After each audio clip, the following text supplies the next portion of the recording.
Welcome to the webinar today, where we're going to talk about digital magazines and the entire paradigm shift from print to digital. And the entire debates around whether there's a paradigm shift or not, or how it is, right? So I even as people are joining in, let's start off in the interest of time. I have the pleasure of hosting Rashmi, who is the VP of Engineering at Quintype, and brings in a rich world of experience into the product engineering and technology space.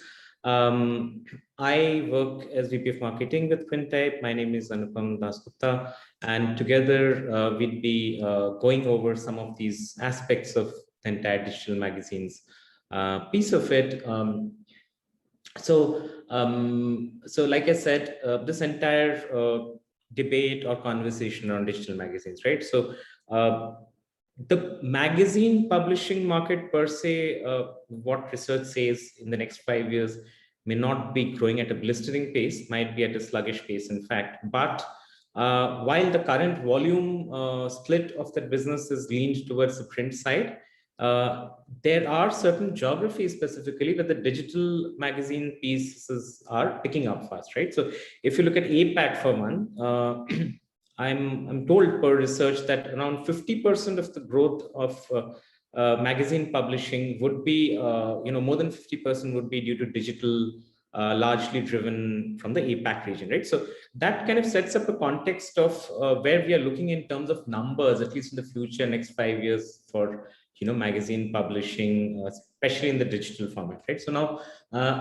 that said, of course, Quintype has the pleasure of having an esteemed set of clientele, a bunch of them who are into digital magazines as well. So we are closely in touch on this topic, and we thought that what better than having a quick conversation around this through this webinar. So here we are. So Rashmi, while I start seeking your thoughts on this, I'd like to take a step back to this old world of print magazines, right, where you could like touch, feel the magazine, or sense the smell of it. So how would you react to that old legacy versus the new world of digital magazines? How do you see that evolution come by? What are your first thoughts? Oh yeah. First of all, thanks for having me here today, Anupam. So I think print versus digital, right? It's an argument that we have forever within Quintype as well. While I think the rest of the media industry, particularly news, has somehow figured out at least some sort of a revenue model and layouts on digital, print is still lagging behind much further, right? They haven't really figured out if there is a way to make digital a success.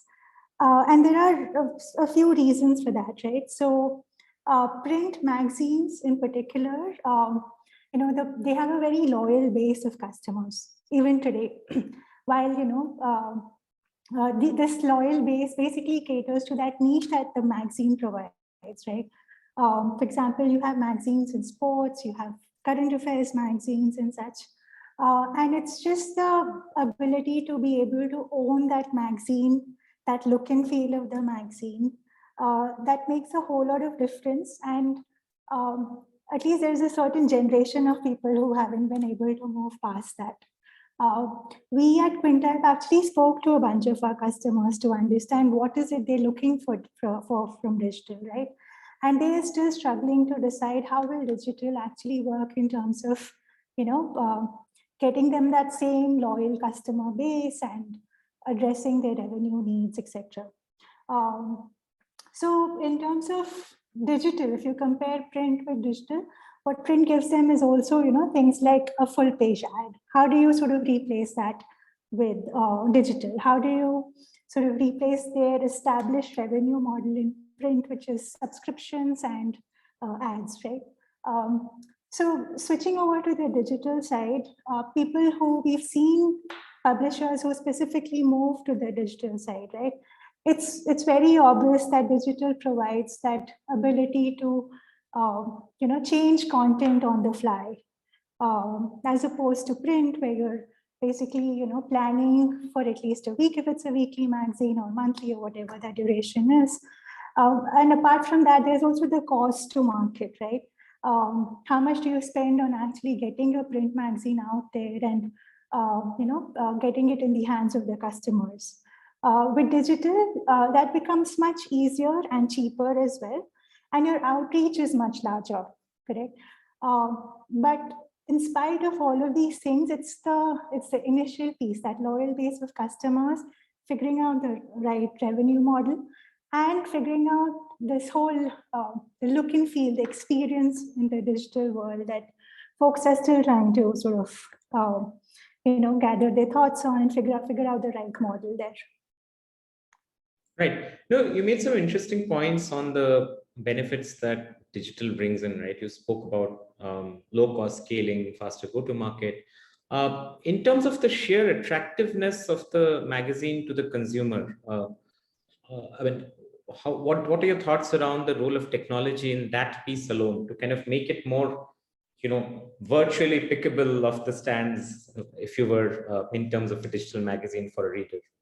Sure, yeah. There's a lot that can happen, right, digitally as well. So if I were to sort of, go to an extreme, you'll find people who can, publishers who can afford to, will have apps very specifically made for the magazine, right? Digital applications made for the magazine. But the experience is absolutely mind-blowing, right? It is made to look and feel like a magazine. There's interactivity to add on to that from a technical perspective, right? So what does digital really bring to you from a technical aspect? The interactivity, but the fact that, your content can be more contextual, right? I know my user, and hence I can actually leverage that data to make although the magazines are already catering to a niche, to further take it one step ahead and make sure it caters to the user who is reading your magazine digitally. There is that aspect. There is the ads as well, right? The ads don't have to be like in a print magazine. I may actually maybe relish a Pepsi ad or a Coca-Cola ad that was printed 10 years ago in an India Today magazine, but it's not going to make me any money, and I may actually forget about it too. Versus ads can be very contextual today. It might be content that was sort of created 10 years back, but I can still put in ads that are relevant today, contextual to both the content and the user who is reading the content. Yeah, I mean, with Whatnot readings, I was going through some readings which talks about some voice activated cover for the magazine and yes. VR and ER and whatnot, right? So there's no limit to it, right? So now on that note, you also said something interesting around a specific generation having a following for. So do you see, I don't know, geography, demographics, the lay of the land in terms of whether it's urban, rural, or the age, all of these things do come in as a factor for adoption of digital, is what you're saying, right? Yes, of course. So I think age is a big factor out there, right? The younger generation prefers to read, short form content, bite-sized content versus, people from like you and my era. We basically consume long form content, magazines and such. As the publishers move from a print to a digital ecosystem, they need to keep in mind to also adapt to the content and how the content should be sort of presented to the user, who the end user is, because you have a lot of ways to sort of present the content in digital today. Rich content in digital, like for example, using visual stories, video, audio, podcasts and such, that you could transform your same magazine niche content into any of these formats or a combination of these formats to cater to that younger generation, or perhaps have a mix of both short form and long form content. There is that. It's a lot of, so in terms of geography, I think at least what I've seen is in the West, people have adopted, or other publishers have been sort of adopting the model of spending more on what the magazine look and feel is, and the presentability, the interaction, the rich flow, interactive flows, versus out here, I think people are still figuring out if that is worth it, if it is worth spending as much on those layouts, on those rich visual layouts to sort of garner that attention of the user base. Sure. You also briefly touched upon digital ads, right? So I would actually want to dwell upon that a little more in detail, the various aspects of it and how you compare it versus print ads, right? What opportunities does it open up for the publisher? Right. I think, yeah, like I mentioned earlier, right? While I think the print ads, so as I mentioned earlier, we spoke to some of our publishers who are looking to sort of take their magazines to a digital format, or they've already done so, but they're still trying to figure out the ad aspect of it, where print ads were these full page ads, and they were sort of more, what they told us was they were more geared towards the advertiser ensuring their brand is out there. Versus ads in digital are more like, you have CPMs and such attached to these ads. So they tend to be a slightly different revenue model there. In addition, from a tech perspective, of course, ads the biggest thing is that in digital, you can have contextual ads, you can place them wherever you want in your layout. And that turns out to be an asset, right? Contextual is the big piece of it that people are really betting on, that it could be sort of, ads that are catered to you as a user, where your profile has been built and the sort of returns from such an ad are much better. And they could also be contextual, obviously, to the content that you're presenting. And people have been super creative about the ads as well, on how do you sort of monetize on those ads and such. Sure. No, makes sense. So on that note, while we're speaking about digital magazines, are you really happy with the various formats available now, or what are your thoughts? What is the future potential for digital magazine formats to evolve, or what has been your experience for that matter being with Quintype on that? So, how would you comment on that piece? Yeah, it's an interesting sort of question. I think when initially, or even now for that matter, as publishers sort of try to move their magazines to a digital world, the first couple choices were the flipbook reader. I'm sure most of us have experienced that, and the PDFs, right?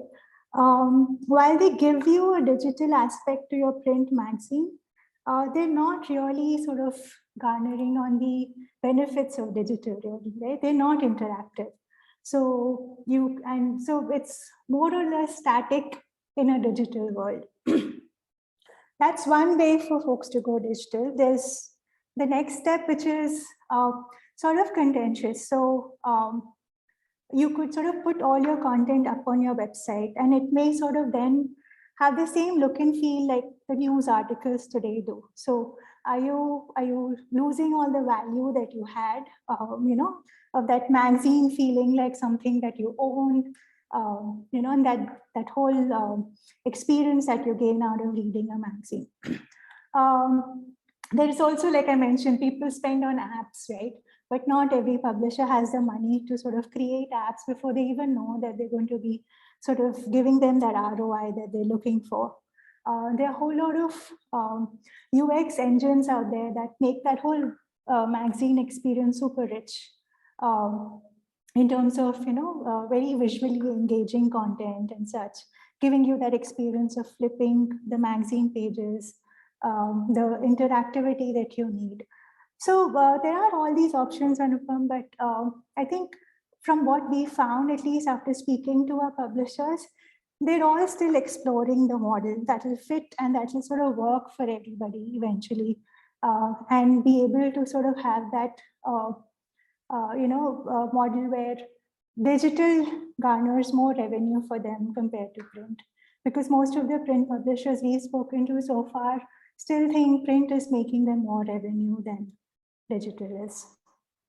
So yeah, in terms of the user form, the formats, the user experience and such, I think it's still to be figured out what is the right format. It could be that it's a mix of the visual stories I was talking about, as well as long form content.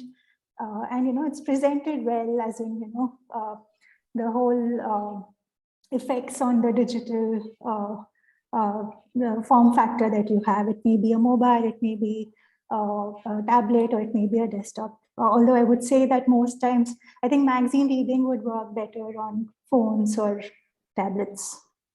Sure. And like you rightly said, so it's not digital on a static wireframe, right? It's more, you can make better use of it to make it more interactive, to get back better use probably even of the data analytics, right? I mean, not have a static view where you are digital for the namesake, but there's no data driven insights either, which you're getting, right? So I think you also made an interesting point around form factor, etc. So from your experience within Quintype, or from whatever you've seen, so the responsiveness across devices, is that something which digital magazines face as a challenge, or is that something which is well sorted? How does that piece look like? I mean, generally in the UI world, the responsive versus adaptive layouts is a concept that's pretty much sorted now, right? And magazines in particular do require that. So we have, Quintype has a product called Page Builder, right? It allows you to sort of visually lay out your UI.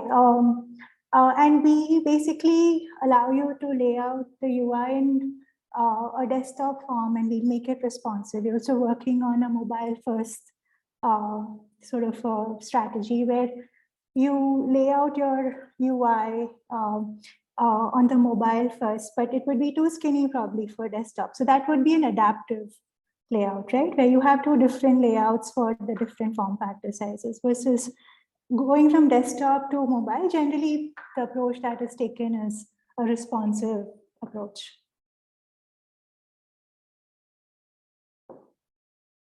Sure. So speaking about all this digital transition, right? So which brings you to the mantra of digital transformation of publishing, let's say. So, broadly speaking, as they say, right, the people changes, the process changes, the technology changes. So how do you see a typical news or magazine publisher adapting itself to these changes? To start with, what are the changes required in these areas, and how do you see this shift happening, or a publisher or a newspaper adapting to this?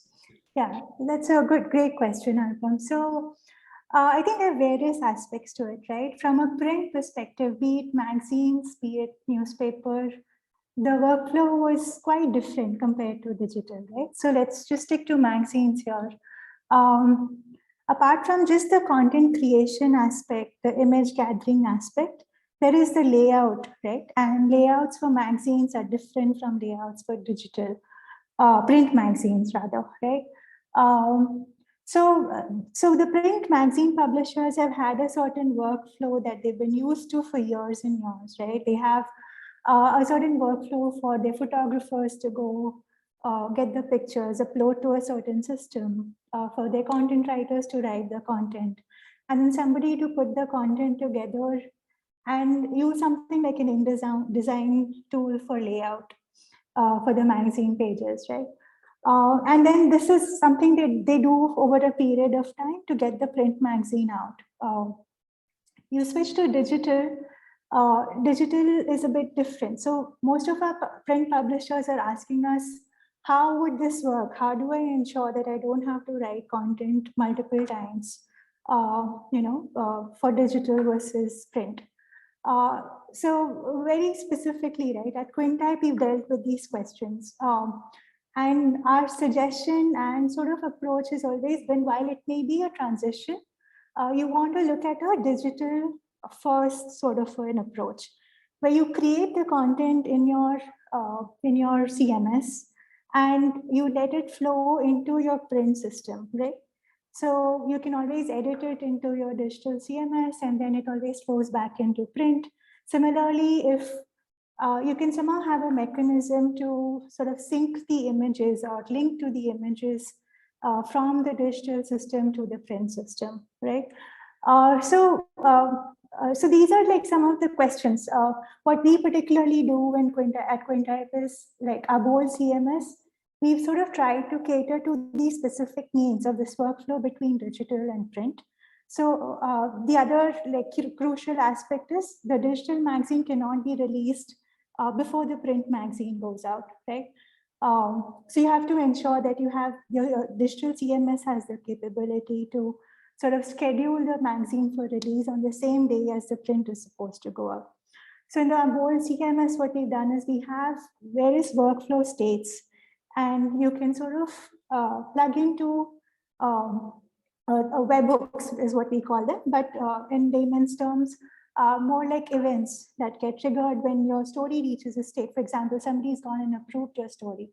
You can trigger something that will send the content to your print CMS or system, whatever that is. Anytime you edit the content, you can still have a trigger with the changes to go into your print CMS, right? We also have like a way to sort of bulk upload your images into the digital CMS. One is just to ensure that the transition is smooth from print to digital. And you could also use that as a longer term sort of solution. From a digital perspective, we want to sort of enable publishers to sort of make the transition. But I wouldn't say that it would cater completely to your print CMS needs, right? So it's more of an integration between print and digital. Because like you mentioned, people, right? People working on the layout for print may be completely different from the people working on the layout for digital, right? So it's essential to sort of demarcate based on, who is that user who's using your system, who is sort of creating that content, that print content versus the digital content. But you want to have a digital CMS that works such that it enables, or rather, eliminates the need for duplicate content and processes as far as possible. Sure. So if I'm a magazine publisher, do I have to worry about escalating costs of having an in-house team or talent pool who are equipped with digital, or would a typical ideal product sort that out for me? What kind of? Yeah, so I think more the latter, Anupam. I think there is some training we've seen that most times the people sort of running the show need to undergo some sort of training to use the CMS, but that's about it. So your digital CMS ought to take care, or mostly takes care of most of these workflows. And hopefully the training required is not as much. It's just the ability to get used to using the CMS, really. There would be some changes in the overall workflow, right? For those who were just doing print, writing content for print, versus now you're trying to cater to both digital and print. So you may have some set of folks who just specifically cater to print, some to digital, but there will always be an overlap of people who are looking into both. And I think that also depends on the publisher, how big they are and how they want to sort of. Sure. Speaking of hypothesis around the future of digital magazines, right? I mean, I was speaking to someone who was rightly saying that issue-based magazines, how much of a following is there? Are you looking at a future which continue to have issue-based magazine, yes or no? Or would it become more point kind of editions which come out, like point issues? So what are your thoughts around that? Sure. I honestly don't know. I think there are various trends in the market today. And there's data around after we've spoken to our customers as well. And there's no clear answer there. That, issues is the model you want to replicate on digital as well. For the lack of data, some publishers would rather still stick to the issue-based model. Some may probably not, or probably move on to another interesting sort of trend is to have, because print magazines are more like a collector's thing, to have like a collector's edition roll out maybe once a quarter or so, maybe on a specific topic that that particular magazine caters to, but have everything else on digital. So not necessarily let it be issue-based, but something that gives you the feel of a magazine, probably. Like I said earlier, right, in terms of how do you display the content? It could be pretty much like how news content is displayed, but am I losing the value of the magazine? So issue-based not really, cannot pinpoint, yes, issue-based will work on digital, it will not. But publishers are tending to stick to it for now until there's data around other models that will be a success. But the trend around, the collector's quarterly edition, where your print cost reduces and such is out there for people to sort of look at as well. Sure. So before I move further towards the business models and a couple of other trends, being at the helm of technology and engineering, right? So if you were to reflect quickly, which are the top few things which you see, let's say 3 or 5, as many points as you see, which really impact the future of digital magazines, right? Or mold the future of digital magazines. If you want to take a minute to reflect and tell us on what you think on those lines. Sure. I think we've touched upon this a little bit in our earlier discussion. One of the key aspects of going digital, whether it's magazines or just other content, right, is the ability to sort of know what the user likes to read, wants to read, right? And if you narrow down on magazines, it's a huge sort of benefit for magazines to be able to tell that within that magazine and the articles that they publish, what are the most read articles, right? Any insights into what is actually being consumed and appreciated by your readers instead of having some sort of physical polls or surveys out there, right? Digital will give you that insight, that analytics capability to provide information on what content is working best for you. Secondly, I think apart from the analytics bit, it tells you about your user in a way that you can probably recommend more content to them or have certain magazine content that is sort of catering to the specific needs of your sub-user base, perhaps, right? So you may have a user base of, let's say, 100, but let's say 50 of those users are in a certain category where they prefer, so, certain types of stories, current affairs, for example, right? They prefer, let's say, not everything has to be politics. They prefer the non-political and the other 50% the political side, right? If you could somehow leverage that data and present those stories to them on digital, you will see a huge sort of gain in terms of your user base and be able to sort of go from there and then add the ads aspect to it, right? You are sort of, with so much data on the insights of how your stories are doing, as well as how your users, what your users' interests are, you could then add that whole ads angle to it with this data as well. Yeah. Sure. So as we proceed to the remaining part of what I intended to discuss with you, we have a couple of questions. So I think we can address those first. A couple of interesting questions have come up. So someone who is asking, is the cost of creating different formats, video, audio, podcasts, etc., of content, keeping publishers from adapting to digital? An interactive digital product would definitely be more engaging, but how much would it add to the cost?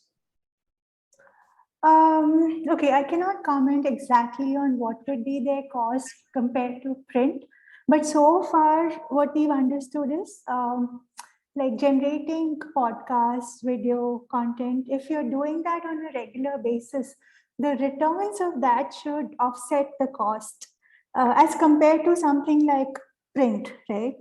Print costs are pretty high too, and your reachability is not as much. But with digital, your reachability is going to be much, much higher. And if you could somehow, add to your user base with that video content, with podcasts, we do see podcasts doing really well with magazines or even other kind of content. So as long as, and videos are definitely the thing, sort of the in thing. I think out here in India, we've not seen as much interest in new or content, video content really, rich video content being presented as magazine content. But at least outside India, you see people consuming video a lot more. So data shows that video consumption has gone up a lot more than text content, right? I honestly cannot comment on the cost of the two, but the returns on that would be significantly higher. And I would say that could also add to the factor of the whole concept of digital magazines being adopted much faster than print magazines. Sure. So possibly you're saying it's also a matter of evolution before people start realizing the return on investment on it, and Exactly. Yeah. cost angle becomes more like an investment. Yeah. I don't know if you had any thoughts on that, Anupam. No, I think I agree with you. It's very difficult to say what is the cost. It's difficult to quantify. But I agree with you that the benefits are tremendous, and probably hence the conclusion is that it's only a matter of time before at least a certain segment of publishers start realizing that this cost is worth the benefit, right? So I think that's how I'd conclude about it. There's a couple more questions. We'd probably get going with those before we get back to our discussion, if that's fine. Sure. Someone is asking, we see people are interested in real-time information these days, and it happens through apps and notifications. Is it recommended to have a mobile app for a magazine? Interesting. You can do notifications through web applications too. So that should not be your only reason for a mobile application. As well as, content on mobile browsers is quite similar to like a mobile app, right? So I would not make those the reasons to have a mobile app. On the other hand, there are some niche magazines out there who sort of went and created mobile applications, right? So the cost to create a mobile application is higher. If you can offer an experience which is different from what a mobile site would offer you, yes, then probably, I mean, I would still say you need to study what are the returns going to be off of that, right? What are you going to use it for? What we've seen is maybe somebody who has a subscription to some content and has an application, the habit is to sort of, load that application and start reading the content, right? So you probably have like one or two applications that you consume content from, and you're in the habit of just loading those apps instead of going to your mobile browser. So how differentiated is the experience in the application, I think will make a huge difference in terms of magazine consumption. And that might be one of the reasons to have an app for a magazine. But yeah, that said, I think it's better to still go ahead and do your research for your particular magazine to see to what are you looking to build in the application for the magazine, and if it's something that would sort of help in terms of the return on investment. How would you respond to the entire paywall paradigm as applied to digital magazines, for example? How do you see that coming in? We see different ways that publishers are leveraging the paywalls in digital, right? We have our own customers who sort of look at both bundling print and digital together, where you get a copy of the digital magazine as well as a subscription to a copy of the print magazine and a subscription to the digital one. We also see trends where people just give you full site access once you subscribe for a certain period of time. Or there is still issues-based subscription, right, out there, where the issues-based subscription may unlock maybe content for that issue on the same website or whatever format that digital content is in. Or you may still just download a PDF really. But that's an issue-based sort of subscription model that is out there. I don't think I missed anything there. Yeah, those are some of the models we've seen.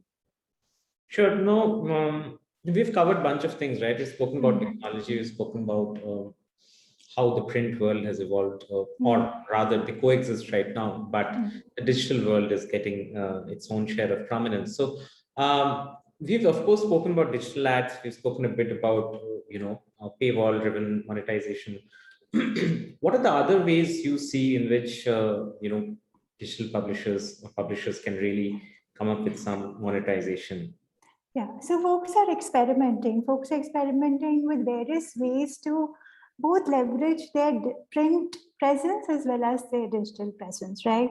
I think we were talking about it where Time magazine at some point, I think a few years back, had launched something called Sports Illustrated Play, right? In conjunction with a very popular Sports Illustrated magazine out there, right? Which sort of allowed you to have real-time scores for their events, for their sports events and such. I don't know how well that worked for them or didn't, but you'll also see magazines sort of hosting podcast events and such to either sort of raise awareness of their digital counterparts or their print ones, right? Or even monetize on the content there. We're also discussing on how the NFT thing being super interesting, and people are, the Times magazine cover is sort of being sold as artwork through NFT, right? Those are very interesting models, and I think somewhere all of this technology, publishers will find means to have complementary content, if not exactly replicating what the print magazine was doing. So you may have like a quarterly edition for a print magazine, but you may have all of these different methods of sort of promoting their same content through digital podcasts, videos, events, complementary applications, such. Yeah. Sure. So to take a step back, right now that we've discussed in fair detail, let's say I am a pure print magazine publisher, right? And technology is kind of new for me, and so is digital. So what is the so-called, let's say, 5-minute or 5-step blueprint which you would advocate for the company to kind of follow to embark on this journey from coexisting print to digital, if not becoming digital first, right? So from a technology blueprint, which is of course a derivative of the business strategy as well, how do you see that blueprint, and what would be the top 5 placeholders or top few things you would call out sequentially, which if I am a magazine, print magazine publisher, you would advise me that, hey, Anupam, these are the things you need to do, and this is your right road ahead to making the paradigm shift. Sure.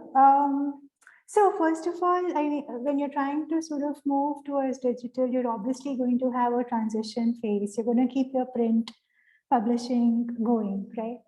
So you want this to be as seamless as possible. You want an ecosystem where both coexist with sort of minimal effort. So what you're going to have to do is sort of come up, obviously, with what you want your digital magazine to look like, right?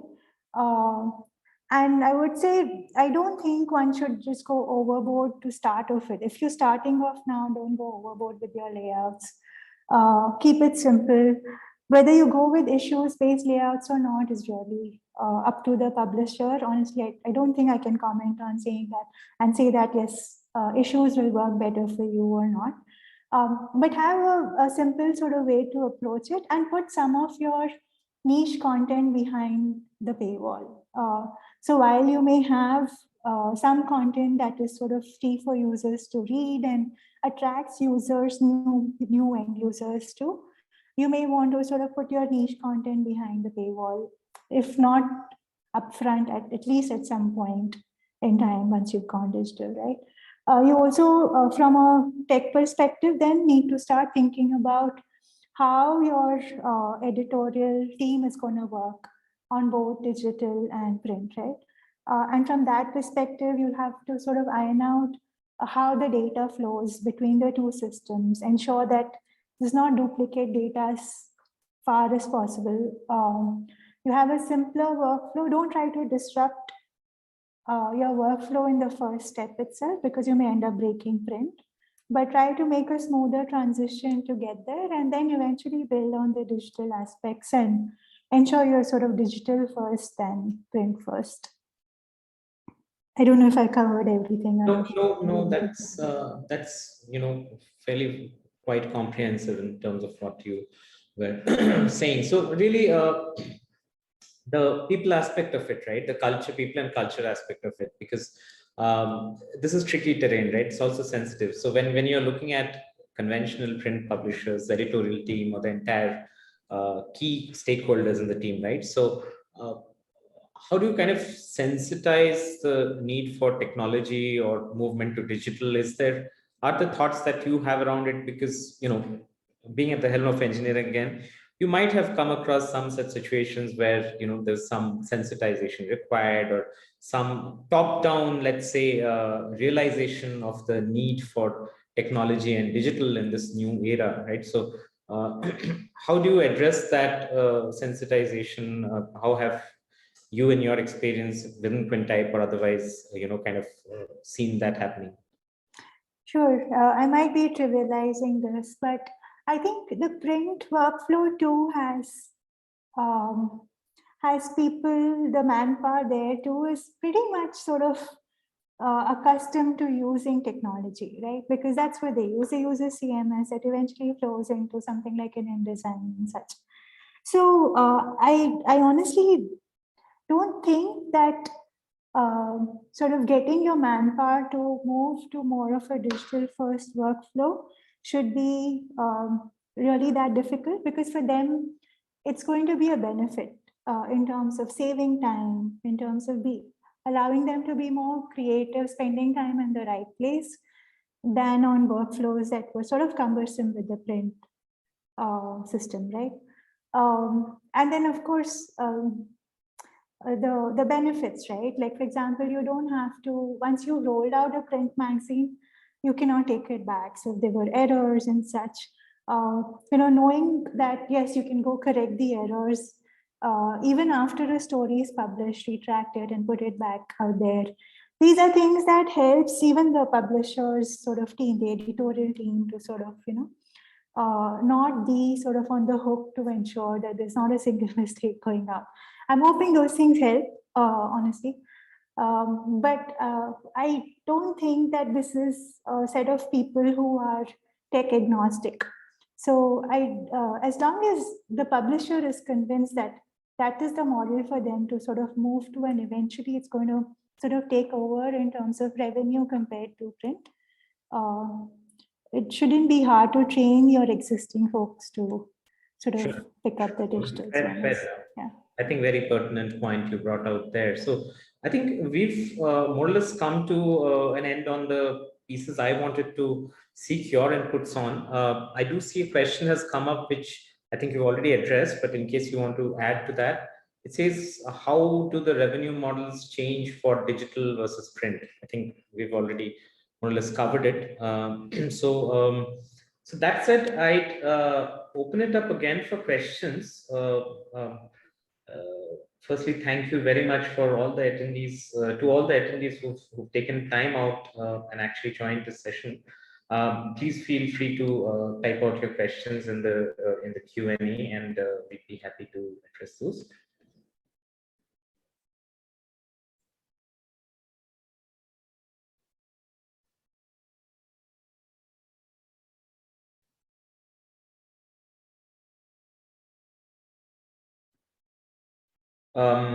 So are there any further questions, or are we good for now?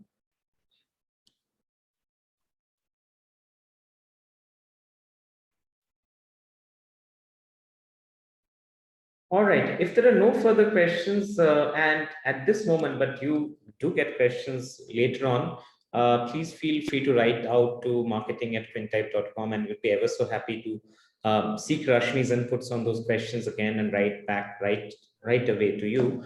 Having said that, the team would be sending you recorded versions of this webinar video. Once again, thank you so much, Rashmi, for taking time out this afternoon for this. Thank you. And pleasure having you here. And thank you so much to all the attendees as well. Thanks a lot. Thank you, guys. So I'll get back to our flow of discussions. I thought we'll quickly address some interesting questions that come up. So you did touch upon this as well, but